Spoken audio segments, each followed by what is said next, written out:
ఏలూరు నగరంలో ప్రజల్లోనే ఉంటూ ప్రజలతో మమేకమై ప్రజా సమస్యలను తెలుసుకుంటూ వాటిని పరిశీలించేందుకు కూటమి ప్రభుత్వం సిద్ధంగా ఉందని ఏలూరు శాసనసభ్యులు బడేటి రాధాకృష్ణ అన్నారు.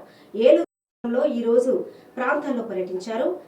ఇక ఈ సందర్భంగా ఏలూరు ఎమ్మెల్యే మాట్లాడుతూ నగరంలో మరి ప్రభుత్వం చెప్పినట్లుగా 4 అన్న క్యాంటీన్లను త్వరలోనే ఏర్పాటు చేస్తామని తెలిపారు. అదేవిధంగా ఏలూరు నుంచి పెదపాడు వెళ్లే మార్గంలో ఉన్న వంతెన పూర్తిగా శిథిలావస్థమైపోవడం వల్ల ఇటు వంగాయగూడెం కానీ ఇటు పెద్దపాడు వెళ్లే ప్రయాణికులు కానీ చాలా ఇబ్బందులు ఎదుర్కొంటున్నారని, నూతనంగా వంతెన నిర్మాణానికి ప్రతిపాదనలు చేస్తున్నారని తెలిపారు. ఇక ప్రతిరోజు ప్రతి సమస్యలను ప్రజా సమస్యలను తెలుసుకుంటూ నగరంలో పర్యటిస్తారని